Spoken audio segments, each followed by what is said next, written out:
Hello. Louder naman. Hello. Maayong hapon. It's very good for me to see many young people coming here to learn more about the RH bill. O ganina, I also saw a raise of hands of many young people who want to be in government. And I saw Katawaan Kaayo, but he's not here anymore. Meron naka-blue na naka-backpack doon. When Ren asked who wants to be mayor, raise hand. Who wants to be governor, raise hand. Who wants to be congressman, raise hand. Hantud presidente, nag-raise hand siya. But he's not here right now. But I would like to acknowledge that I am so enlightened that people want to take part in government. And let me tell you this, being here today and listening to us speak is actually the first step to becoming in government. Because you learn about controversial issues such as the RH bill.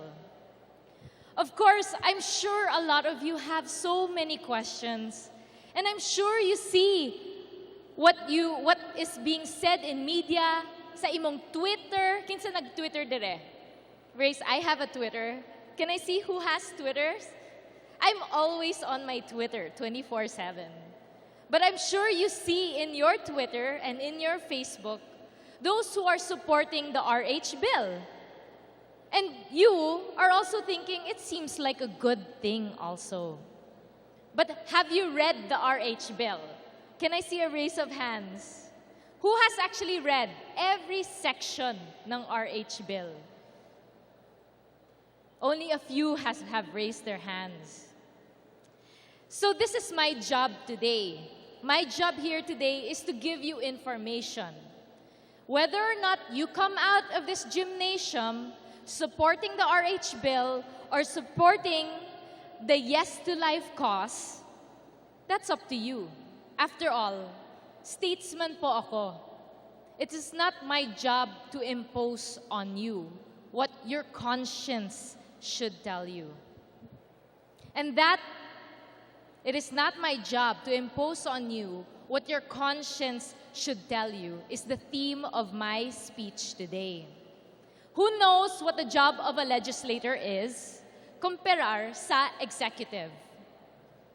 Who knows? Raise your hands. Okay, let me tell you what the job of a legislator is. Ang kongresista ay isang representante. Ang kongresista and legislator, ang trabaho namin is to make laws. We make laws. Why is that important in your lives?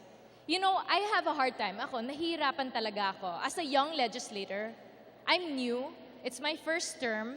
I'm learning so many things. And I have a very hard time coming back and forth. One, it's very expensive to go back and forth to your province. And two, ang kongresista doesn't really have the kind of funds that the executive level has. Na at whim, we can just say, oh sige, sports equipment, or sige, laptop, we'll give it all to you. The truth is, it's easier for the executive. Why? Because the legislator's job is to legislate, to make laws.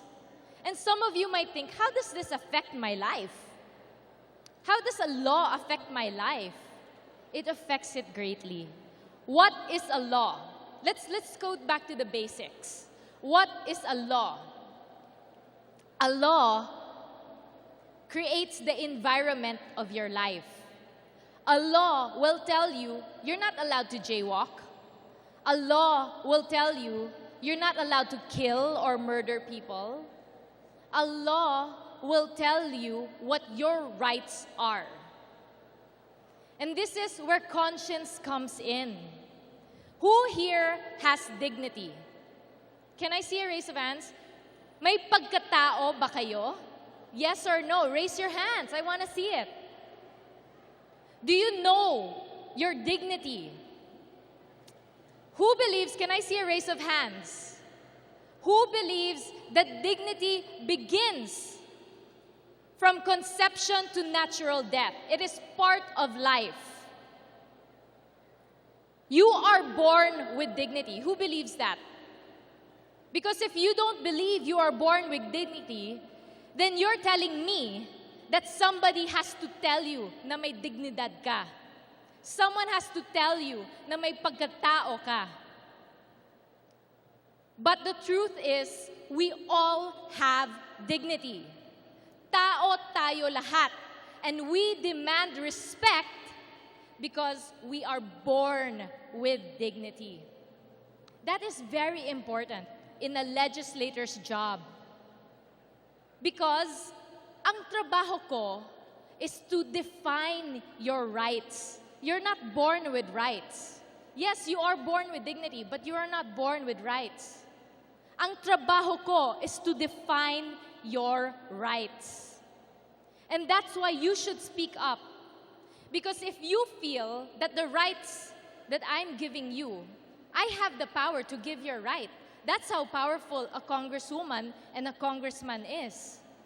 I have the power to tell you what's right and wrong, how you live your life by law. I have the power to punish you on earth for that. Of course, it's another question, and it's a deeper understanding. The punishment beyond our material life. And this is where dignity comes in. What comes first? Ano po yung una? Dignity or human rights? It's human dignity because you are born with it. Once you know that, once you recognize na may pagkatao ako from birth, from conception till natural death, then you will have the courage to put your foot down and tell the person who is making your laws and making your rights, that is not protecting me. That is what's important in the job of the legislator. Representante lang po ako. I represent my constituents, and I also took an oath to be a participant in national legislation. Representante ako, I am the voice. I am not you. It is my duty to recognize that you have dignity. It is my duty to protect your dignity. And how can I protect your dignity? To let you live a good life, di ba? And now we go back to the subject of life. Yes, I believe in your lives. I believe in your futures. Now, dignity begets rights. I give you a right because I understand you're a person. Now that is clear, let's go back to the RH bill. Some people will say, let's just get this done and over with. Let's vote on the RH bill. Why don't we just pass the RH bill? Some people will say that. It's so nonchalant. Bakit controversial itong issue? Why do we have to debate on it over and over again? The answer is simply, the reproductive bill is about the person. It is about you, and it defines the rights to your dignity. That is what the RH bill will do. The RH bill is entitled Responsible Health, Reproductive Health, Responsible Parenthood, Population Development, and it also includes maternal health. Nandyan yan sa title. Kasi yung batas, yung title ng batas cannot be worded so if it is not included in the sections of the law. And this is what you have to understand. This is all job description. Ano yung responsibilidad ng legislator? Now, if you look at the RH bill, yes, it seems like a good bill. Wow, we're helping women. Wow, we're trying to improve the economy of the Philippines. We're trying to make it better. But then you ask yourself, at what cost? At what cost? Number one, you have to learn and you have to look into the premise that overpopulation is the cause of poverty. Please study it. There are so many reasons that debunk that theory. The history of the theory was originated by a man whose last name is Malthus. And it's called the Malthusian theory. And his theory said, the more the population is, the less resources we have. But this was debunked by a number of scientists after preceding Malthus. One of them is Esther Busserup. Esther Busserup said, tao tayo. We are even better than computers. Do you know that? Because we have the brain. The brain is better than computers. The brain made the computers. And the brain made it possible for us to make more food for a growing population. So naturally, yes, population will increase, but look at United Nations websites. Look at that, and you will see that there's a trend of population all around the world decreasing. And in fact, the Philippines is also trending down. So these are issues that you have to look into. Another one, going back to your conscience. I mentioned earlier that your rights have to be equivalent to or has to call out to your conscience. Ngayon, do you know the reproductive health bill, if you do not agree with any of those bills, halimbawa, doktor ka, sino po yung doktor dito? Sinong gusto maging doktor dito? Or nurse, medical profession. Nurse, doctor, any medical profession. We have a few here. And maybe some of you also have some health practitioners sa imong pamilya, in your families, right? Now, if the reproductive health bill is passed, your family members and you yourself in the future, when you become health practitioners, when you decide, no, I don't think this is right because it is against my conscience. It is against my religion to propagate artificial contraception or condoms, IUD, pills, etc. It's against my conscience. Do you know, just by acting on your conscience and on your religion, criminal ka na? Do you think that's right? Does that protect your dignity? More on conscience. The best instrument to explain human rights is the Universal Declaration of Human Rights. Many of you are familiar with that. It's an international instrument. And in the UDHR, it talks about freedom of choice and rights. Now, many people will say the RH pill is pro-choice, freedom of choice. You have the ability to choose or not. And fine, I agree with that. I don't agree that the RH bill will provide freedom of choice, but I agree that we do have the right to choice. But let me ask you, does the RH bill provide that right? It doesn't. The most fundamental, the most important right that we have as human beings is our freedom of conscience. What is in our minds and what is in our hearts. We have the right to choose what religion to follow. We have the right to choose what our conscience will be and to choose how to act on those conscience. But this law restricts that. The law restricts that kasi criminal ka if you act on your conscience.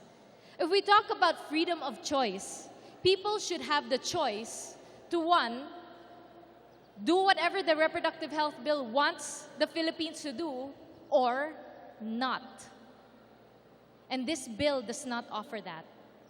And therefore, it is totally against human right. It is totally destroying the dignity of the person. It is not protecting you.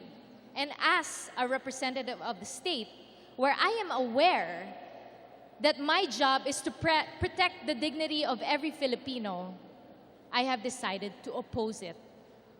And I hope you understand that your primary and fundamental right is your freedom of conscience. Please understand that you have dignity. Tao po kayo. You demand the respect of the government officials who you have elected because you have that power over them. And you give us the power to restrict your lives, to put laws around the way you choose to live. And that's how powerful and how important our relationship is and how important government is. And so, I won't talk more about yung mga issues. I just want to talk more about my role as a government official, an elected government official, because many of you raised your hands and said you wanted to be in government.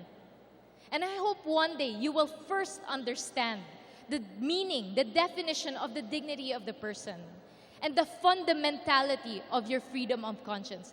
When you read the reproductive health bill, you will know that it is not pro-choice. It limits your choice. We are a democracy, and even the minority should be heard. Even the minority should be listened to. And every Filipino should be counted on. I hope that you look into the reproductive health bill some more. Overpopulation is a myth. In my belief, human capital is the best capital any country can have. Human capital is something that we need to invest on. Hindi porket may tao tayo, may constituents tayo, yayaman na tayo. No, you have to invest on that. You have to nurture the dignity of the person. You have to nurture people. And that's where education, healthcare, and jobs generations come in. That is the best way to spend the taxes of the Filipino people and the best way to secure your future. This is for your future. And I hope you come out here with more knowledge and more understanding of what rights are, what dignity is, and how this bill tramples on that. Thank you very much. We'll be open for a Q&A later. And I'm very happy to be in Iloilo and also very happy to meet His Excellency Archbishop Angel Lagdameo and to meet everybody and also to congratulate the choir of USA. Thank you very much.